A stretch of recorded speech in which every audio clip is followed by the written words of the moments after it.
जिसकी हत्या हुई है उसके बारे में भी लोग जानता है। पूरी तरह से बालू के अंदर नेटवर्किंग और माफियागिरी करता था डायरेक्ट। वो कारोबारी नहीं थे। कहीं न कहीं पुलिस प्रशासन के कमजोर कड़ी के कारण इनका मनोबल बढ़ा है। ये पूरे गठजोड़ जिसमें राजद के अधिकतर लोग संलिप्त हैं। जितनी घटना घट रही है सबका लिंक राजद से क्यों मिलता है? ये राजद के लोग बालू माफिया में हो या जमीन माफिया में हो या दारू माफिया में हो, तीनों जगह इन्वॉल्व है।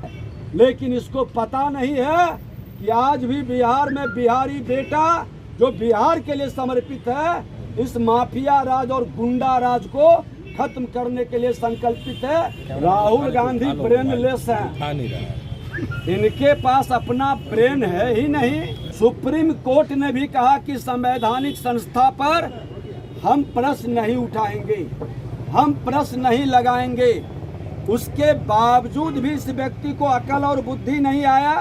ये अप्पू और पप्पू दोनों बिहार में हो रही आपराधिक घटनाओं को लेकर के बिहार के डिप्टी सीएम विजय सिन्हा का अजीबोगरीब बयान सामने आया है। बिहार में अपराधी अपराध करके बच जा रहे हैं, लेकिन विजय सिन्हा कह रहे हैं कि राजद के लोग अराजकता फैलाना चाह रहे हैं। बिहार में जो विधानसभा का चुनाव है, लेकिन इन लोगों को अराजकता फैलाने नहीं देंगे।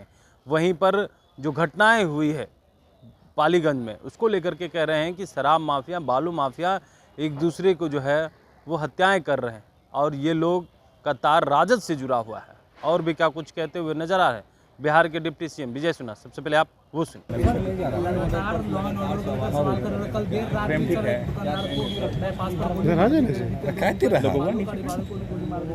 लगातार सवाल खड़े कर रहे हैं, देश भी अदब अफसर ट्वीट कर। देखिए, लॉ एंड ऑर्डर पर आप देख लें कि घटना के बाद त्वरित कार्रवाई हो रही है। और मैं बार बार प्रश्न उठा रहा हूं कि इस घटना में जो जमीन माफिया का हो, बालू माफिया पर भी जिसकी हत्या हुई है उसके बारे में भी लोग जानता है कि किस तरह से पूरी तरह से बालू के अंदर नेटवर्किंग और माफियागिरी करता था डायरेक्ट। वो कारोबारी नहीं थे। कई लोग पार्टनरशिप में थे। पार्टनरशिप के आपसी लोग कहते हैं कि लड़ाई के कारण ये घटना घटित हुआ, लेकिन कोई भी घटना दुखद दुर्भाग्यपूर्ण है। ये जमीन माफिया और दारू माफिया का गठजोड़ कहीं न कहीं पुलिस प्रशासन के कमजोर कड़ी के कारण इनका मनोबल बढ़ा है। और सरकार सजगता के साथ पूरी एक्शन ले रही है। ये पूरे गठजोड़ जिसमें राजद के अधिकतर लोग संलिप्त हैं। आज देखे जितनी घटना घट रही है सबका लिंक राजद से क्यों मिलता है? ये राजद के लोग बालू माफिया में हो या जमीन माफिया में हो या दारू माफिया में हो, तीनों जगह इन्वॉल्व है। और चुनाव जैसे जैसे निकट आ रहा है अराजकता फैलाने का प्रयास कर रहा है। लेकिन इसको पता नहीं है कि आज भी बिहार में बिहारी बेटा जो बिहार के लिए समर्पित है, इस माफिया राज और गुंडा राज को खत्म करने के लिए संकल्पित है। और बिहार के मुख्यमंत्री पूरी तरह से लॉ एंड ऑर्डर का पालन कराने में कोई कोताही नहीं बरतेंगे। राहुल गांधी उड़ीसा में बोल रहे हैं कि जिस तरीके महाराष्ट्र में चुनाव में चोरी करे। राहुल गांधी ब्रेनलेस हैं। इनके पास अपना ब्रेन है ही नहीं। संवैधानिक पद पर बैठा व्यक्ति एक संवैधानिक संस्था के बारे में इस तरह का बयान दे ही नहीं सकता। और जो बयान देता है क्या वो सही मानसिकता का लोग हो सकता है?